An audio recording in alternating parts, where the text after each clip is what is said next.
Okay, there we go. Welcome back, everybody. Let's see if we can get some focus there to coffee and art and coloring today. This is going to be part 6. And I think we'll work a little bit on the rose. And then in the next, maybe Wednesday, we'll work on the birds. So I'm going to work on the roses for one more segment today. And then, uh, and then that'll be all for today on the Oh Dear. Again, this is the Color My Sketchbook 2 Grayscale Sketches, Bennett Klein, and I am super, super zoomed in, guys. Super zoomed in so that you can see, the detail of what I'm doing while I'm coloring. So in part 5, we base coated the rose. We added a little bit more dark around the leaves and a first layer of color in the leaves here and down here. And now we're going to add, and I still have more color to add in the leaves, but I want to go ahead and get started on the roses. And again, a grayscale color book is beneficial in that the shading has been done for you. Or, well, not necessarily every single bit of shading. You can add as much as you want, but it gives you a place to start. So this is a grayscale color book, and that's what that does. It has shading for you. So, yeah. Okay, so we're working on the oh dear, and she still needs another layer of blending on her skin. And I'm continuously adding onto the horns as the shadows come from the birds and the rose. Okay, so if y'all have any questions, put them in caps. This is a live show on Ustream, uploaded to YouTube. So we got live people, mostly live, and a live chat. Okay, so let me separate some of these colors out because I picked some others up to do a little demo a minute ago. So the colors that we're working with, let me move that out of the way. We worked on the greens. I had another green here. Where'd it go? Where'd my dark green go? I had a dark green. Yeah, there we go. I think I had another green too. Maybe not. Okay. Well, anyway, we had chartreuse, apple green, and dark green for the leaves. All right, we're not done, but we got to start on it. For the roses, we base coated with pale vermilion, which is kind of like an orange color, but that way we could just get rid of the white of the paper, but still have a light, just a little bit of color. So we got that color. Then we have carmine red, with it's an orange red, and it may look different on camera, guys. It may look pinker, peachy, or whatever. I'm giving you the names here. Then we have the next darkest one, which I got to sharpen here, is carmine red, crimson red, and then we have magenta. And then I also have black cherry instead of like really, those are the colors right there to use on the rose. And whether or not I'll use them all or not, I don't know. I just pulled those. So I'm just going to sharpen another broken pencil. Hey, Blondie. Good to see you. Anybody else popping in? Thanks for being here. Thanks for stopping in. Monday, I usually stream pretty much all day up until like 3. It's already 11:30. This is only part 3 today. I have been breaking my videos up into smaller segments just for the purpose of uploading quicker and easier. But I try to keep the thumbnails all the same for a same project. So in other words, even though I may show some happy mail in between the coloring of this page, the same thumbnail will be up for part 5 and 6 that were up for 1, 2, 3, and 4. That way it's easy to find on the recordings. All right, this one just does not want to sharpen. It just wants to keep breaking. It will be easy to find the segments. Okay, it's not sharpening very well. It keeps wanting to break. But I think I got it. Oh, there it went again. It broke again. That's my beef with Prismacolors. Love the blendability and the softness, but sometimes you just get a bad batch or a bad pencil that doesn't want to sharpen. I don't know if I picked up one that is. Okay, yeah, that one is kind of off-centered. Okay, I'll give you another tip on the color pencils. Although some people are saying that Some people are saying that they're new Prismacolors that they've bought in sets they've not had problems with. Some of these I've had for a while when the quality control has been a little iffy. So I'm still sharpening this red. I'm about halfway through the pencil and it's still breaking. Okay, so I think I'm going to move on to a different pencil, but I want to show you this. You have to, okay, this one's just going to keep breaking. It's probably broken on the core. Anyway, I'll show you. This one, I just pulled one out of my batch, right? This may have been an older one since the new, now I'm very, very, very careful and conscious of when I buy single pencils. I'm going to show you this tip right here. When you buy single pencils, see how the core is off center? I hope you can see. See how the core is off center? It's really obvious there. See how much wood is on this side and less wood is on that side? Whenever you buy single pencils, make sure the core is centered. If you buy them like this, what will happen is what's happening to me right now. They'll break every time you sharpen. It's not my sharpeners. I don't want to even, I'm not even going to go there. Trust me, it's the quality of the pencil. But look at the core. See how, I'll kind of spin it so you can see. See how the core is not centered? That's why they break when they sharpen. Okay? Don't buy those. And like I said, I don't know. I just picked one out of my, stash of pencils right here. So I don't even know how old this one is. Okay, so let's move on to finding another crimson red. So let me get my little bunch out here. I still love my Prismacolors for the blendability and the softness. And again, some people have said that their new boxes of Prismacolors have been fine. But if you ever go to the store and buy them individually, make sure the core is centered. Yeah, so I'm just going to go into my stash of red here and find another crimson red. Okay. Just sharpened. Okay, so there's my rant and tip for the day. All right, so back to our rows. Okay, so again, if you're trying to color something realistically, like I did the deer, which in the ears, which is a separate animal from the doll sheep horn. And now I'm going to do roses, and then here's the birds and all that. Look up on a reference. Look on your phone or your iPad or whatever, your device, and look up in Google Images or wherever you find, Pinterest, whatever, and find you some references to see what colors, what the hairs look like, the colors. There's the doll sheep. Some have yellower horns, some have brown, some have almost a red tint to them. I don't know if it has to do with the kind of doll sheep, the season, the state, or whatever. But you can look up references like your roses, your leaves, anything that you want to see colors that you don't know what color it is, right? Or you want to draw something. You don't know, I don't know anybody that has how a parakeet looks in their photographic memory. You have to have references. You got to be able to know what something looks like. I mean, you could just make one up out of your head. It probably wouldn't look like a real one, but there's nothing wrong if that's what you just want, a made up parakeet or whatever, a made up deer. You can do that, but it's probably not going to look real.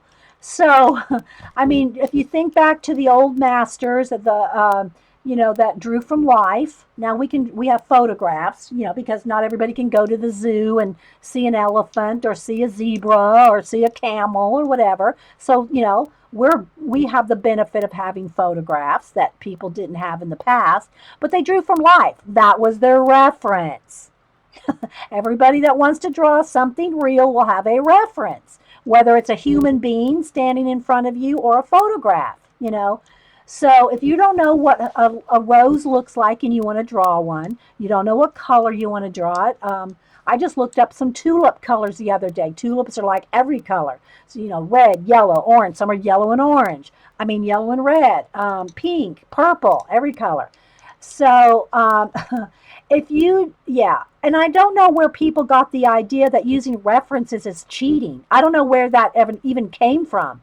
Then you better be talking to Michelangelo, Da Vinci, Monet. You better be talking to those people, because they use references. If you're looking at something and drawing it or painting it, you're using a reference. So I don't know where that came from. There. Let's just say this: if they think that references are cheating, they're probably. Oh, I don't want to say they're not an artist, but okay, because that's just not true. So never feel bad, Pam, or anybody else. If you're using a reference, then you're in good company. You're in company of Michelangelo and everybody else. Not only did Michelangelo do the Sistine Chapel by drawing on uh, paper, he then took those papers, put them on plaster walls, and made poked holes through the plaster to outline it. So, in a sense, he traced his designs after drawing them. Of course, as many times, he's probably, drew the human body and sculpture. He sculpted as well. He's even more the exception of the rule. If he has to use a reference and look at a real person for a reference, how much more do we? You know what I mean, Vern?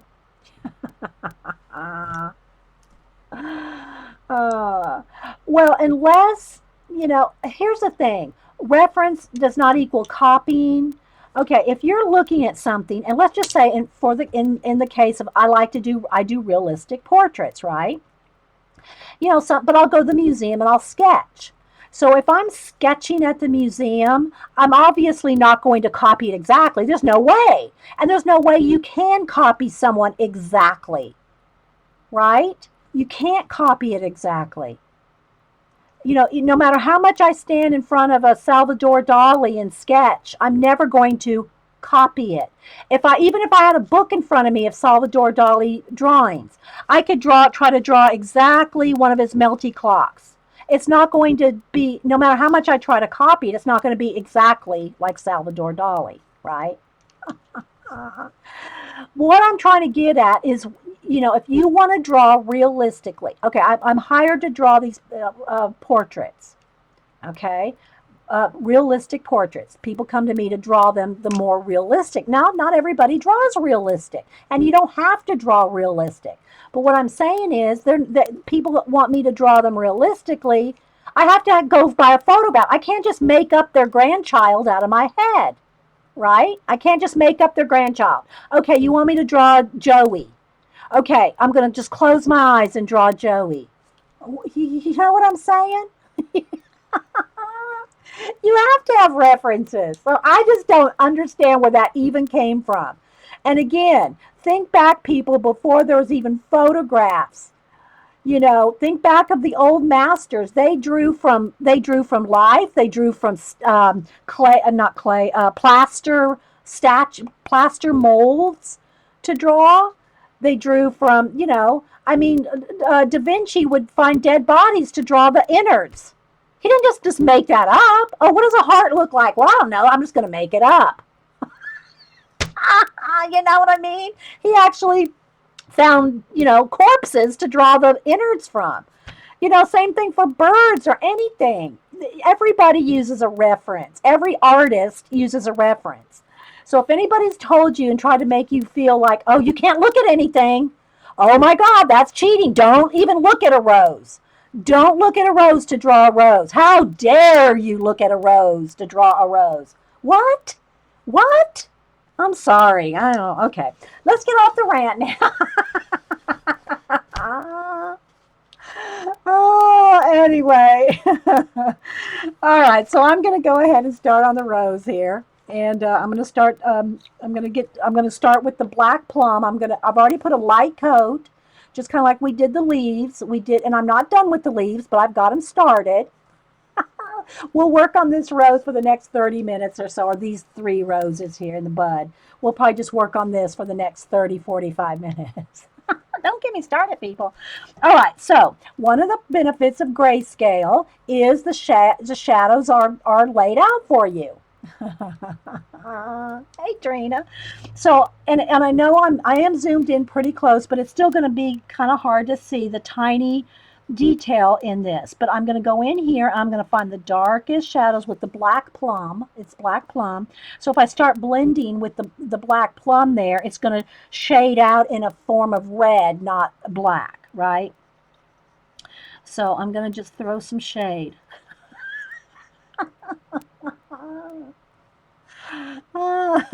You're glad the innards have already been drawn? Yeah.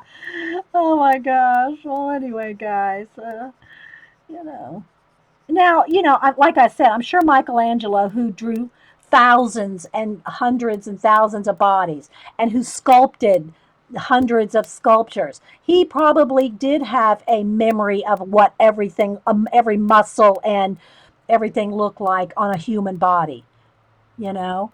But, most of us don't draw thousands and thousands and thousands of drawings of one thing where you would, but even so, even if I had drawn thousands of pictures of little kids, little boys, like I just said about Joey or whatever, even if I had drawn thousands of pictures of little boy, grandchildren, that doesn't mean I've drawn that one, and everyone's different. Every body's different, every face, So if you want to draw somebody or something like the thing that you want to draw, you have to have a reference.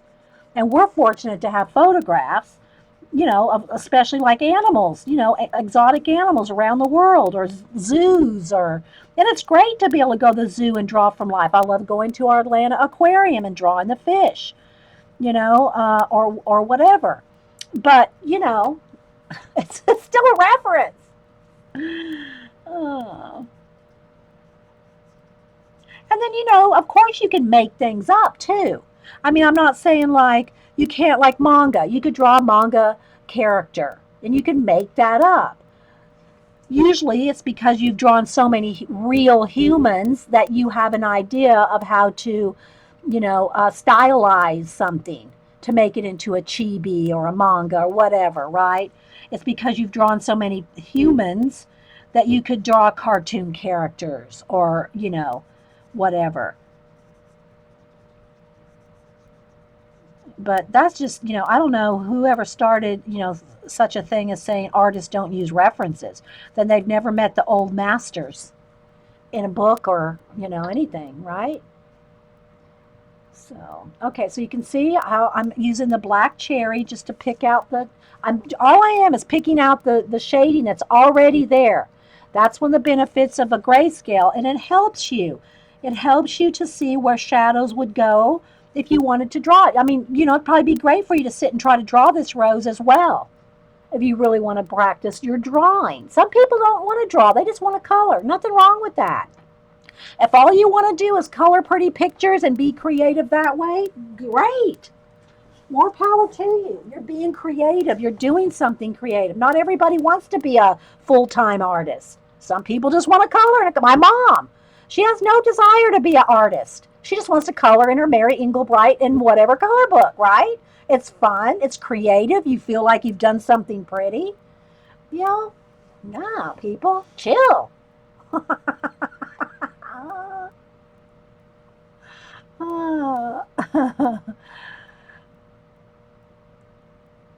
Well, then if they're mixing up copying another artist's work, like if somebody took my a portrait, like I'm working on this portrait right here. Let's just say I'm finished with this portrait, and someone took it and put it in the copy machine, and copied it, and maybe painted over it. Well, we're not talking about that.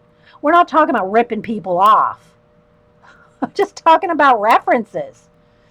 You know.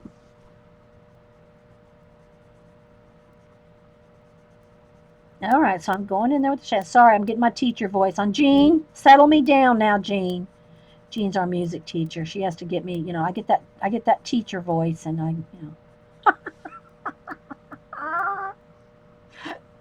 don't want to start on a rant, I don't want to do that, but I'm just saying, don't let people tell you can't look at a photograph to draw a rose or whatever, right?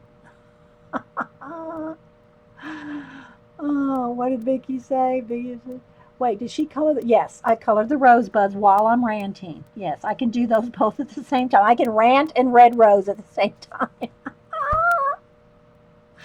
Oh, well, I'm glad. I'm not being mean, guys. I'm just saying, don't be throwing shade on people that were looking at a picture of a rose to draw a rose, you know? I mean, if you, the person throwing shade, can say, I can draw a rose without looking at, great, good for you. So why are you picking on somebody that doesn't have a photographic memory like you? That's my look at it anyway. So,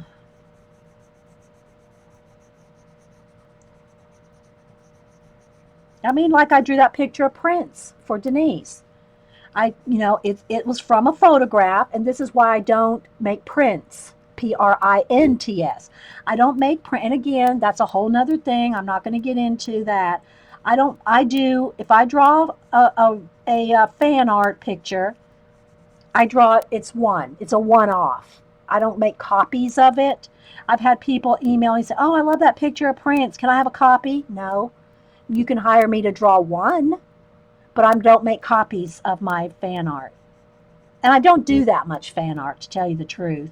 I mean, I do my Gold Rush guys, but again, the only people, and I have sold a few, the only people I sell the Gold Rush guys to is the Gold Rush family, the wife, the mom. I've sold a few of my Gold Rush drawings to the family. And the same thing for my YouTube drawings. If I do a YouTube fan art, I try to do one every month, I will sell it to, and no, I'm not doing it. I'm not doing those to sell. Let me just say that. I'm not doing those to sell, the Gold Rush nor the YouTubers. I'm not doing those to sell. But if somebody wants to buy them, the only people I will sell those to are the YouTuber, or like the Gold Rush guys, the family. You see, never gave it enough thought. Definitely not.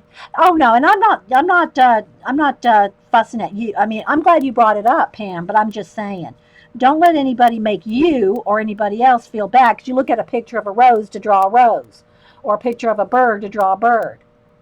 You know.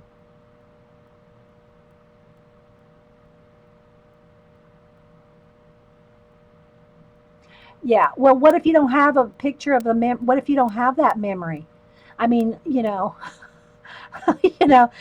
yeah, no, it's not memory. It's reference, whether it's in life, or on a photograph. Unless now there may be a rare exception. Maybe there is an artist out there that has a photographic memory, and they've seen a camel in the zoo once, and they never have to look at another picture of a camel again and draw it. Maybe there are a few like that. But for most of us, we don't have photographic memories to know how the fold in the eye of a camel, or the kind of hair in the ear of a camel. How long is his tongue? How big are the nostrils? I don't know anybody. Personally, I've never known anybody that could do that. Good, Pam. I'm glad you have some new freedom. Uh,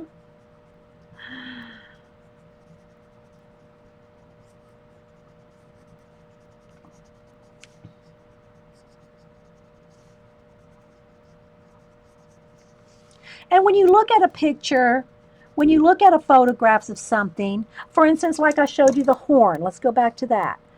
Okay, so I looked up this reference of a horn to see how I wanted to shade the horn here. Where is it? Did I keep it? Did I keep the horn? Ah, here it is. Okay, so when I wanted to color the horn here, there was like 3 or 4 different colors of horns. All right. So I looked up some doll sheep horns. See how it's shaded? See the folds and the lines? All right, no matter how much I try, I am probably not going to copy this exactly, right?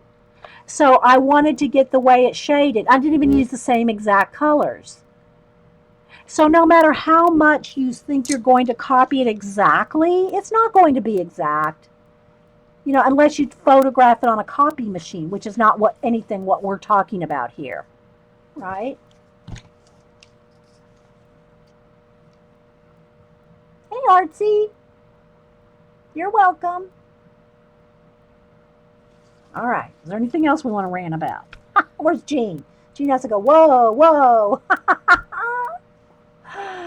I mean, I can just, and I know, and guys, let me just say this too. I know when I get the serious voice on, it really does sound more serious than I really am.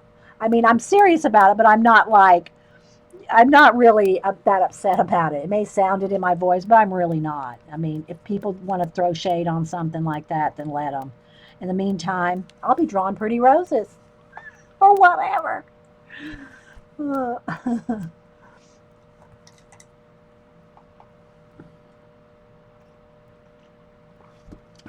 And if you disagree with that, you can come here and chat.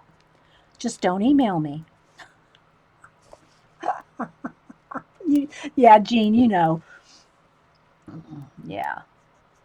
Okay, so there we go. We got the darkest darks on the rose. I will go ahead and go down here, and I'm going to go ahead and put in the darkest darks here, but I probably won't get to any blending of these today, but I do want to get back and blend on these. But you can already see with just two colors, one base coated with the vermilion, which is an orangey red, okay, one light coat of that and the black cherry. Look how far we've got with just those two colors. With just two colors. Yeah, I know you guys do. I know you guys do. But I mean, if you're watching this recording, don't email me. Come to chat and talk. Okay. All right. So now I'm going to come down here. And like I said, I'm just going to do the same thing. I'm going to do the same thing. All right. And I'm not bearing down. The color itself is dark, right? The color itself is dark. I don't have to bear down. Okay, I'm just going in here and finding all the shadows that Bennett Klein's already put in for us. You know, in the grayscale.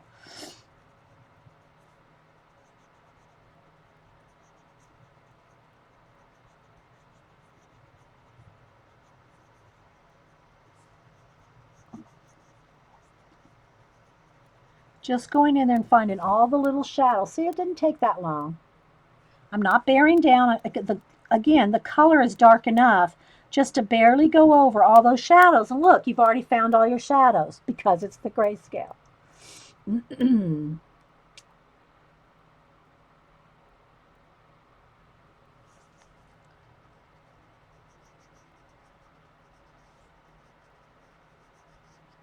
So all I'm doing is picking out the shadows that are already there. And again, what's good about this is it helps you to see where shadows would be on a real rose. It's great practice. Color books are such good practice for so many things. You know, and I draw too. So it's not like, you know, but again, that's what I do professionally. Everybody doesn't do, you know, art for a living. Hey, Vonnie. Did I see Vonnie's here? Hey, Carol. Camera B, this is Color My Sketchbook 2, 25 grayscale sketches, and this is into part 6 now. So if you're just joining us, I do have 5 other parts. Well, 4 already there, and then 2 today will be on YouTube, so you can follow along. And I have shown a flip through of the whole book too. And it's a grayscale. Yeah. So hey, I'm not seeing her yet. There she is. Hey, Vaughn. And hi, Sunset Carol. I just saw you in chat. All right, so I'm just going in here and getting all the...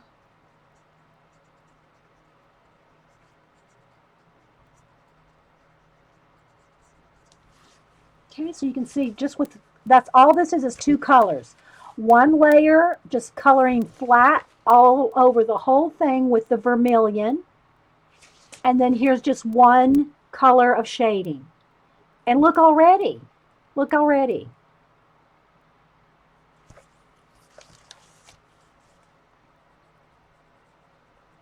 Use those grayscales to your benefit. That's why they're there in these grayscale color books.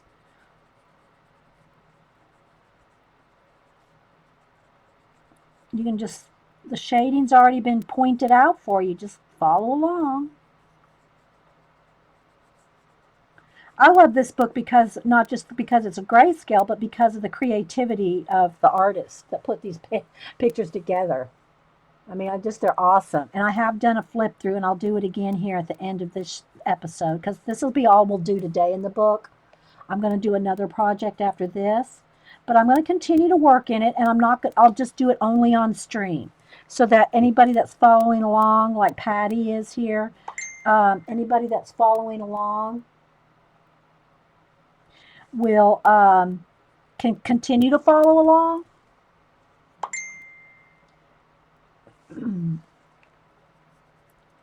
Getting message. I don't answer tweets or messages while I'm streaming, but sometimes they pop up on me.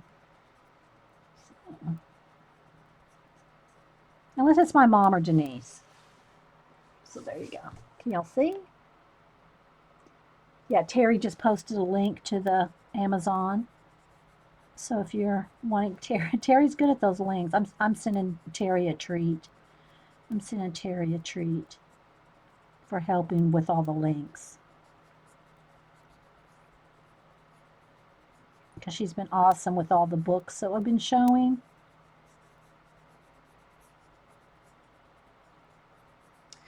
Okay, so see, it didn't take too long to pick out all the darks, right? I know. Well, Suzanne, thank you for sending them to me. I'm glad you're enjoying the coloring too. All right, so now that's all I'm going to do on the bottom roses for right now. I'm going to come back up here to the main one. Okay. All right, so again, I've got, different shades of red, and this is black cherry. That's what color we used in the darkest. So now I'm going to go with the magenta, which is, it's a darker kind of pinky red. All right. And you can use crimson. We could go with crimson. I'm just, whatever. I'm only going to use like 3, maybe 4 colors. But the trick, again, to doing a lot of great shading and blending is light layers. And I know I say it over and over and over and over. Hey, Uli, is you can't get them too waxed up, because then they won't blend. Hey, Renee, you read on your Nook? Yeah, a lot of people like their, read on their Nooks. I have a Nook, and I have it on the iPad. I have the app, but I don't really read much on it. It has to be something like, I'll give you an example, the Cat Fail series, that unless you probably could get it in large print somewhere. The paperbacks are really little and very hard to see. So, if you can't see well to read tiny type, the Nook or the Kindle are awesome for that. I personally like to read from a real book when all possible. But, do what you got to do. Okay, so what I'm going to do now is I'm going over the black cherry. Let me kind of show you here. I'm going over the black cherry, but pulling out just a little farther. See how I'm kind of pulling that out? And I'm barely touching, guys. Barely touching.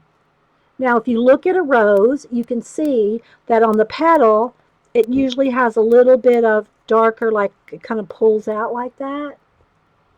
Just look at a rose and look at the petals to see. But a lot of the shading's already been done for you. There's a little bit of shading right along the edge there. So you just, a lot of the work's already been done for you. But look at some pictures if you're not sure.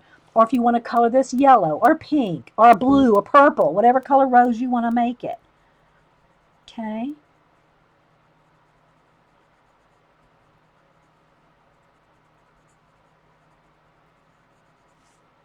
I'm just going in there and just doing a light touch. But I'm going over the black cherry.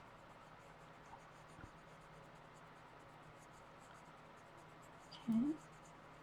I'll show you one petal here in just a second. Very light. Okay. Can you see?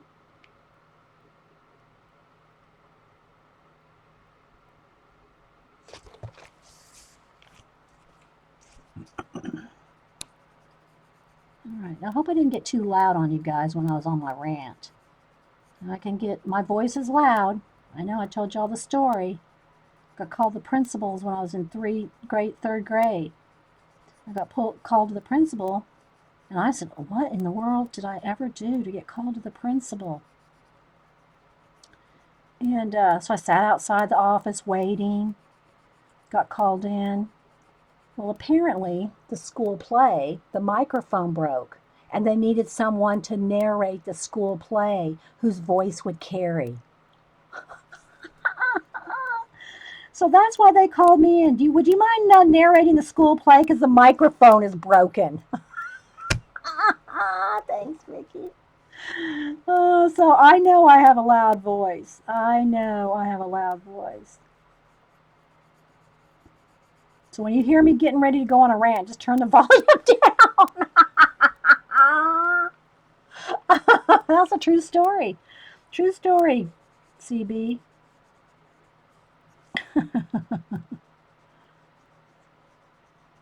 So I'm just going over the black cherry and pulling out a little farther, but don't lose all your light highlights there. See, I don't want to lose those brights. That's what, if Miss Vicky B was here, because we were talking about that on last episode. You want to, but if, let's just say I did get it all colored too dark. If I wanted to, because I'm the boss of my color book, I could go in there with some white acrylic paint, white it out, and now don't get it gloppy. If you do put some white paint, like we did some white on this horn right here, it's very feathered out. Don't glop it on, okay? Because then you're going to have a texture. You don't want to have a texture, a lumpy. You don't want to have it lumpy, is what I mean. So if you do put any white paint on anything, you want to make sure it's smoothed out. And if you have a rough edge, blend it out with your finger, okay? Because if you'll also have a white blob there that you're going to have to be fighting over. Thanks, Renee. But what I'm saying is I'm trying to keep as much of that light as I can and building it up slowly. So here we've gone from that now to this. See how it's turning redder, like a real red rose, where this is kind of pink and kind of purple because of the cherry color. And that comes with practice, knowing what colors you can layer, what will work with what, and all that. That comes with, like when we did her skin. We put a whole layer, there's a whole layer of blue. There's a whole layer of blue under her skin. You have to, that takes practice. Color combinations and blending, and that's why a color book is great. Practice it. Don't be afraid. Don't be intimidated by your color book. Yes, whiteout isn't just for words anymore, although I use acrylic paint, not whiteout. Whiteout would crust up. I wouldn't use whiteout literally. I mean, just because you said something, I know you probably didn't mean literally whiteout, but don't use whiteout because that will flake off. If you've ever used whiteout and you've seen how it flakes and chips, I wouldn't use whiteout. The actual literally white. I mean, do they even make whiteout anymore? I don't know. Thanks. Hey, Cass. That's a compliment coming from you, Miss Kathy. Kathy does awesome portraits, and she's more proficient in various kinds of colored pencils than me. I'm pretty much a Prisma girl, although I have used a couple of the others, and Eileen bought me a set of the Luminance. There's I think 24, and so I use those and practice with them. But I'm just more proficient with Prismacolor. But Kathy Cass, and Kathy, if you want to put your link in there, feel free. She's used various kinds. She's more, if you want to know more about various kinds of color pencils to use in color pencil portraits and other work, Kathy would be my go-to gal for that. I mean, I know there's tons of artists out there online that do, on YouTube that do all kinds of things. I'm just saying personally in our group, Kathy Cass is the one I would know that uses more kinds of color pencils than I ever do. So yeah. Oh, thanks, Pam. I appreciate that. But yeah, Kathy, if you won't mind, put in your UStream and YouTube. And what is your YouTube? UStream, we'll put both because I'll say it on the recording. But yeah, Kathy does awesome portraits and color pencil techniques and mixed media too. She does a little of everything as well. Um, so there you go. So you can see how now we've only used 3 colors so far. But yeah, she uses variety, a different, she'll use Pablo's, Luminance, and all the different ones. I just stick with Prismacolor. And June, good to see you, Bonnie.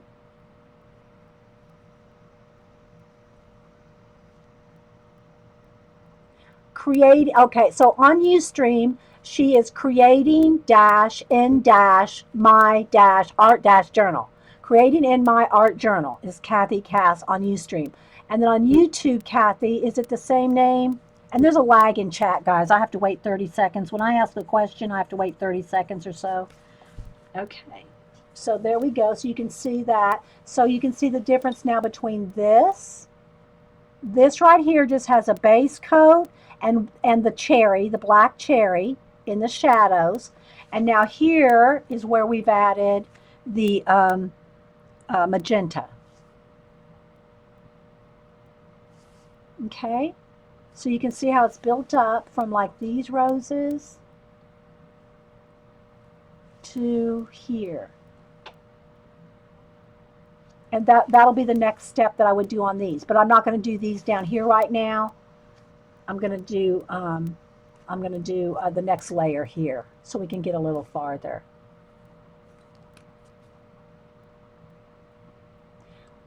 Kathy, I'm sorry, but can you tell me the name of your YouTube channel? Because it's just coming up as a number right now. And I want to announce your your YouTube channel. Thanks, Vicki. I want to say the name of your YouTube channel, and the name is not coming up. There's a direct link for everybody in chat, though, so y'all grab it. I'm telling y'all, Kathy's awesome. She's an awesome artist. It's just Kathy Arbor. Okay. And that's Kathy with the K, Arbor, Kathy Arbor. So y'all peruse the awesomeness that is Kathy Arbor. We're trying not to say check it out. We're trying to find new ways to say, instead of saying check it out, so we're saying peruse the awesomeness. Okay, so now I'm going to go with the carmine red, okay, which is the next lightest color. And again, be very careful. We want to keep as much of the light as we can for that final like blend, if you will. All right, so now I'm just going to kind of go over, and again, I'm just kind of working my way into the light area. But I want to keep the lightness of the rose. So you'll be able to see what I'm talking about just on this one petal here. Okay, I'm going to do this one petal here, and with these 4 colors. This is the 4th color. So I'm going all the way around the petal, very gently. I mean, very, very, shh, shh, shh, shh, very lightly around that petal. Okay, very lightly.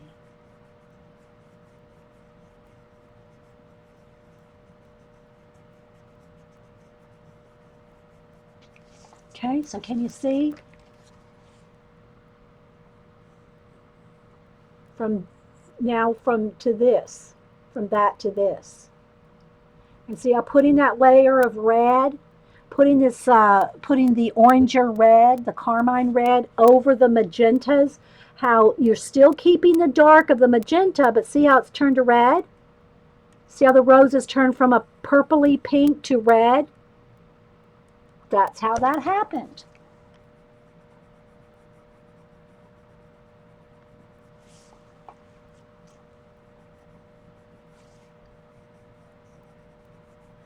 And it's such a gentle touch. Very subtle.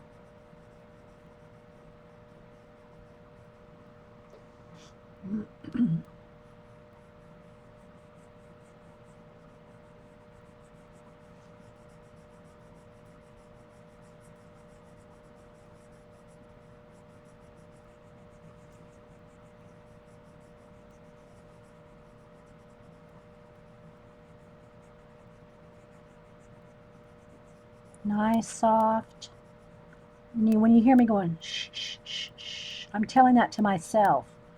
Gentle. Gentle touch. It's going over all the magenta and pulling out the carmine out to the edges and around some of the bottoms of the petals, very gently. And then after you do this and you say, well, it's still not quite dark enough in some of those areas, go back with your black cherry and get in there and get a couple more, pick out some, of the dark areas there. Pick them back out and then blend them again.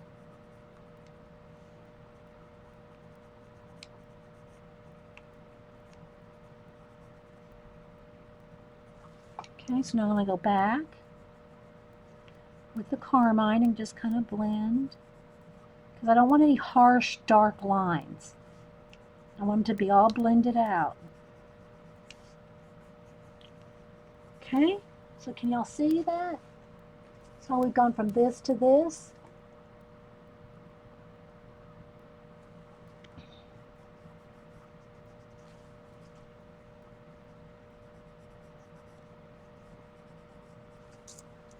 All right, so now I'm going to go do the same to this one. Little buds here.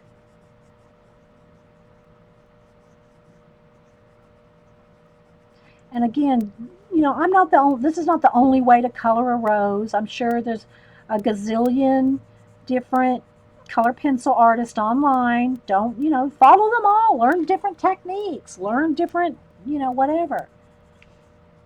All right, now I'm going to go back with the dark and just sharpen up a little bit of those real dark shadows. I like to use, in this case, I'm not using acrylic washes, but y'all know I love using my acrylic washes.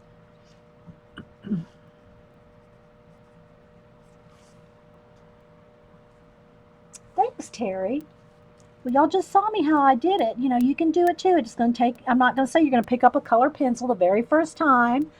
I've used color pencils for a lot of years, but you can see exactly how I did it. You take your time. You can do it. You can do it. I'm telling you.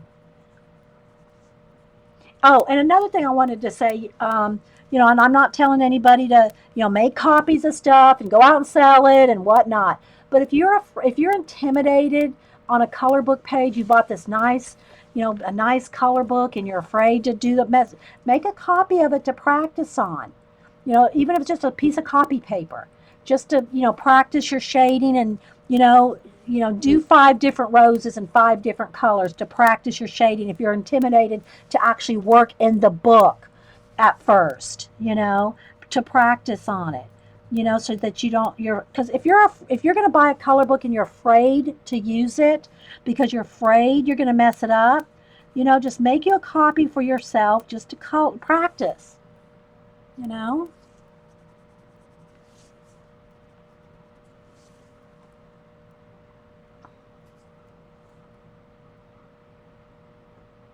Yeah, now and again, Kathy Arbor uses Polychromos and some other ones. So yeah, Kangaroo Babe just said that she wants to learn the color equivalents. Yeah, again, you would just have to make a copy and practice. See what different pencils do with different colors, right? So I'm barely going over. So this very light area, I am going to I'm barely going to put any pencil on it. I just don't want that quite as bright. All right, let's just see if you can see the difference here. All right, so see right here, I'm just putting the tiniest bit of color. I mean, I wish you could see how lightly I'm touching the page, guys. So right along here, these edges too, I'm going to barely touch. Just, I don't want to lose that bright highlight, but I don't want it quite that harsh, quite that white. Just going to barely go over it. See, it's still white, but it's not too bright. But you got to do a gentle touch. Tell yourself, sit there and go shh, shh, shh, shh, shh. And you'll do it lightly.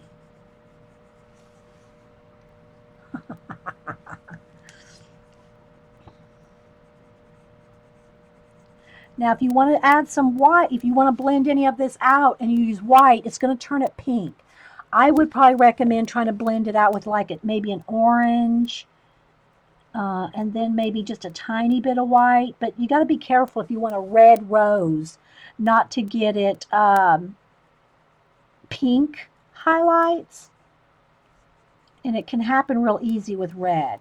So you got to kind of be careful when you blend with white on red, not to get it too pink. So, just try to have a real soft touch with that. Now, if it was wet, if the rose was wet and you wanted to do a white, like raindroppy look or a wet petal look, then white, you could use white for that. But you'd want it to be, oh, wait, put too much. Amazing how well this is working in this book. Well, that's what I'm saying, though, if you want to practice just a a petal or something. Like you're not sure I'm not sure if I could put that layer of pink or red or whatever. If you had a copy on a piece of copy paper, and then you could practice it and go, okay, yeah, okay, that'll work, and then go into your book. I'm not saying do a full on, 8-hour piece on a piece of copy paper, but you could practice your techniques. You could practice doing the painted hairs in the ears, or a little, just a section of something. You know what I'm saying? Just practice that area. And once you say, oh, okay, I got that now, I can blend those 3 colors right there and that'll work. Then go on and do a better, do it in the book. But I see people, they're afraid to touch their books. They're afraid to color in them. They're afraid they're going to mess them up. And that doesn't do you any good, because then you're not doing anything, right?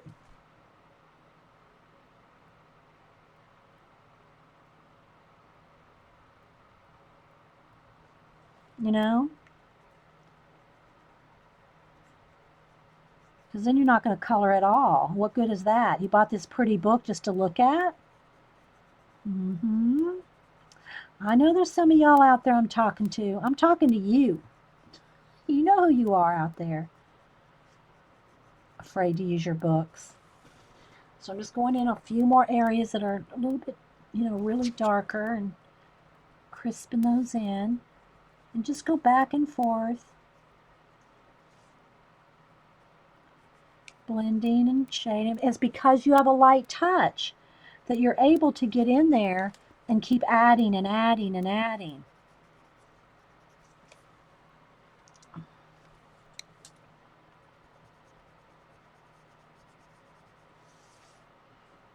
I'm not sure if that's partially I don't know. It kind of looks like it should be a stem. I'm going to go ahead and make it 2 stems. I'm just going to make it that way. Okay, I'm going to go in there with the dark green under the roses and give the green in there a little bit more shadow.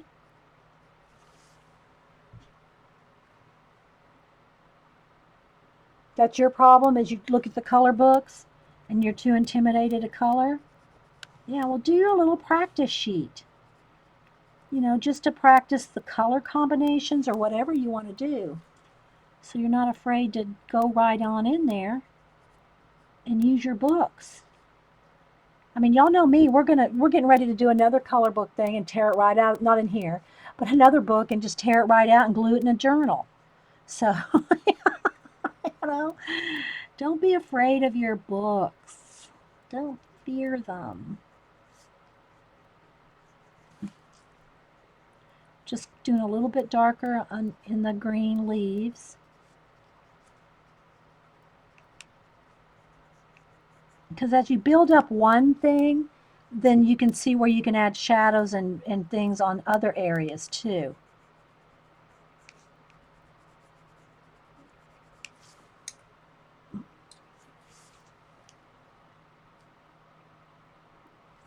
Yay, working on it. Okay, good.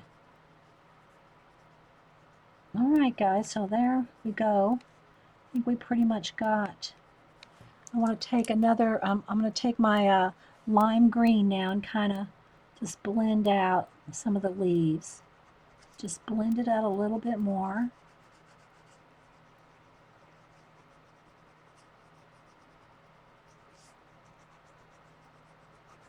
Again, just nice soft layers. You can do so much if you just don't bear down, just soft, gentle coloring.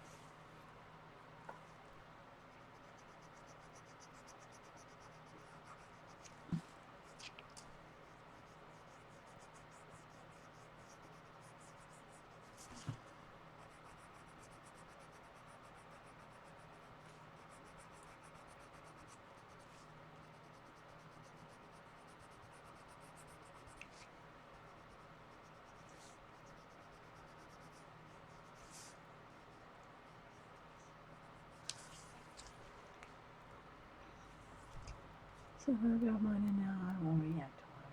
Yeah, and different things, and depends on what you use too. And also remember, always use the back page of your color book to test. There's usually a place where you can test whatever to make sure that whatever you're using isn't going through markers, paint, watercolor, whatever. Okay, and some pages are thicker than others, so you can add more water. This one's pretty thin. If you add water to it, it might buckle it some. But I have found, guys, in most cases, if your page even buckles some while you add water, if you do like more watercolor or light washes, that by the time you finish the whole thing, that those buckles are very minimal. But if you're afraid of that, you know, now I'm going to take the white and just kind of touch the very highlights of the rose. And I don't even know if you can see what that's doing, but just a couple of places. I just want a couple of little bright highlights.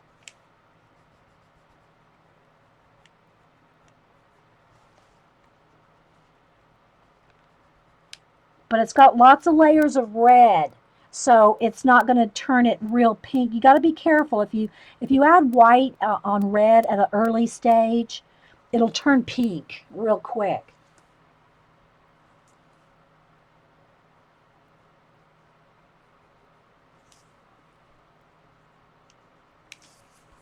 And always clean the tip off of your, I need to sharpen, clean the tip off of your, especially white, yellow, your light colors, because it will, you'll pick that red up on the pencil, and then let's say you go to start on something else, you're going to lay down red right off. So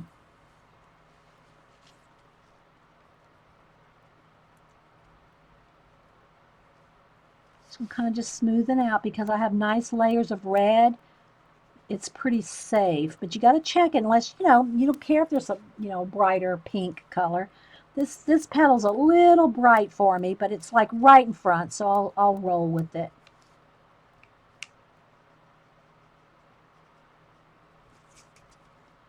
So there we go, guys. Might need a little bit more dark in some of the under the leaves there.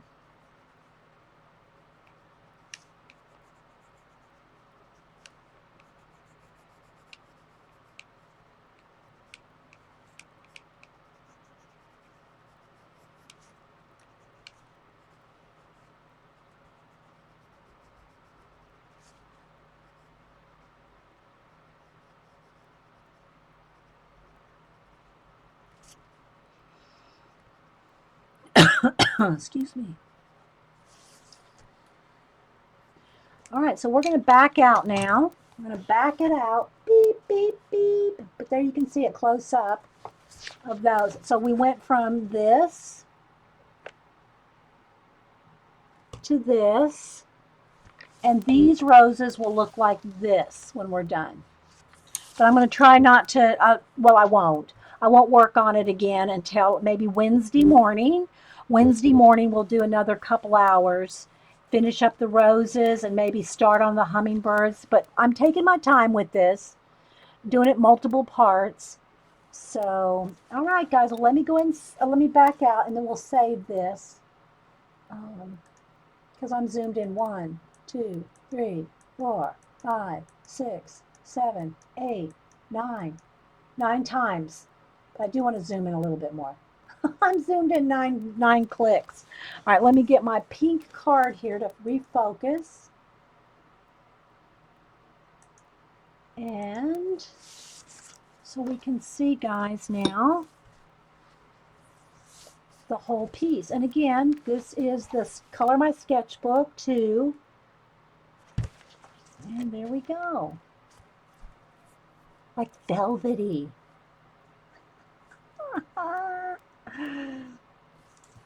So I hope y'all enjoyed that, guys. So I'm going to save this video and I'll be right back.